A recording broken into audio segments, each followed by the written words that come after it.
Hello everyone, welcome to my talk. I'm Sumit and I'll present our work on scaling RDMA RPCs with Flock. This is done in collaboration with Professor Sanidhya Kashyap from EPFL and my advisor Professor Changwoo from Virginia Tech. In order to achieve good performance, data center applications require the network to deliver high throughput and low latency. As a result, RDMA has been gaining traction within data centers as it satisfies these requirements, and the price of RDMA hardware have been going down in recent years. Some of the key features of RDMA include its ability to directly access the memory of a remote machine, ultra-low latency in single-digit microsecond, and kernel bypass, which enables zero-copy transfers and CPU bypass. The most common RDMA transports include reliable connection, and unreliable datagram. RDMA hosts established communication by creating queue pairs of one of these transports. Next, we look at the differences between connected transport and datagram transport using an example where a server communicates with 3 clients. The left figure shows a connected transport where the server establishes a dedicated queue pair with each of the clients. On the right, we have the datagram transport where a server uses a single queue pair to communicate with all the clients. One thing to remember here is RDMA NIC caches the queue pair state in its local memory. As a result, the amount of state for a connected transport is higher than that required for a datagram transport. Secondly, RDMA and NIC have very little memory, so they face cache thrashing as the amount of state increases. In terms of RDMA primitives, there are 2 classes of operations. One is memory operations, which include read, write, and atomics. These are also called one-sided operations because they do not consume any CPU on the receiver side. And the second type is messaging operations, which is send receive, and they are similar to our traditional socket communication. Reliable communication supports all RDMA primitives, while unreliable datagram only supports send receive operations. RDMA is good. However, achieving scalability in large RDMA clusters is a challenging problem. This is because RC is non-scalable, as its point-to-point communication model requires more state on the NIC as the cluster size increases. In contrast, UD is inherently scalable due to its one-to-many communication model, but lacks CPU-efficient one-sided operations, all of which are supported by RC. As a result, there has been a long debate over which RDMA transport should be used for scalable communication. Some works have gone on with using only RC, while others have chosen only UD. A few research efforts have explored a hybrid of connected and datagram transport.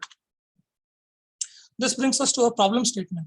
Can an RDMA communication framework maintain connection scalability, expose all RDMA features in terms of memory operations, messaging operations, and minimize software-induced overhead like from packet loss, congestion control?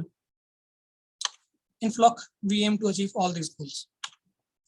I'll now present the key design aspects of Flock, which include: Flock is based on RC. In order to expose all RDMA primitives, Flock uses queue pair sharing among threads similar to prior work, and we propose a new queue pair sharing mechanism called Flock Synchronization for connection scalability. Flock introduces a cooperative scheduling policy between the sender and receiver named symbiotic send receive scheduling, which enables effective network resource allocation and utilization at the end host. Now we look at the Flock architecture by considering a client and server example to see how request processing is handled in Flock. Client and server establish communication by creating a connection handle, which is our abstraction on top of a set of queue pairs. The figure shows a connection handle with 3 queue pairs shown as green bars, all of which indicate active queue pairs. Each of client and server have an RPC memory region where they prepare RPC request and RPC response. Also, both the client and server run a dedicated scheduler component, which I'll explain in a bit. Now let's look at the working of RPC in Flock. The client initiates an RPC by sending a request to the server. As part of this, the client also asks for credit from the server so as to send future requests. This is because Flock is much like receiver-driven transports in the sense that it requires a sender to have a credit before it can send a request. On the server side, all requests are processed by the RPC workers. And at the same time, the queue pair scheduler decides whether to keep the queue pair active or not.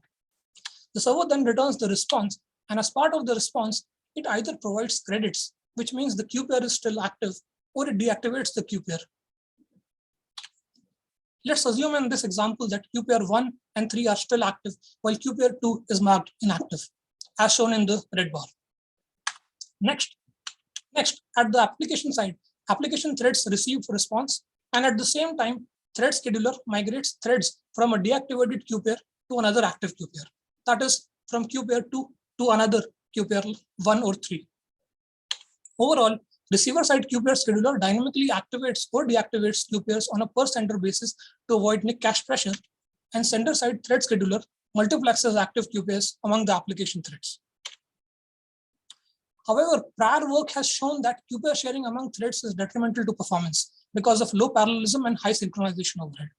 As a result, Flock uses a new queue pair sharing mechanism called Flock synchronization, wherein threads that share a queue pair can progress concurrently with minimal synchronization, and Flock synchronization coalesces smaller messages, which allows it to utilize network bandwidth and CPU efficiently. Let's reconsider the client-server example to understand the working of Flock synchronization. The green region within the request buffer shows how a coalesced message looks like in Flock. It consists of a header, n pairs of metadata and data, and a canary at the end. The header contains information such as the total message length, the number of requests within the message, which in our case is n. Each pair of metadata and data indicates one request, where the data contains the actual payload, and metadata contains information such as the length of payload and the RPC to execute at the server side. Flock synchronization is a queue pair sharing mechanism using a form of leader-follower coordination, wherein the leader coalesces requests from followers. Associated with every queue pair at the client is a thread combining queue called TCQ, as shown in the top right in the figure. Now let's see how a thread submits a request. A thread first enqueues itself into the TCQ via an atomic swap operation on the Flock tail. As thread 1 is at the head of the TCQ, it becomes the leader. The leader in Flock synchronization manages the request buffer. Now let's consider another thread. Thread 2 wants to submit a request. Now thread 2 will become the follower, and the follower requests memory buffers from the leader. The leader obliges and provides memory buffers to threads in the TCQ and reserves a memory for the coalesced message. All threads copy their payload within the provided buffer, and finally the leader sets up the header and canary to get the coalesced message ready. At this point, the message can be written to the server side using an RDMA write, which is issued by the reader.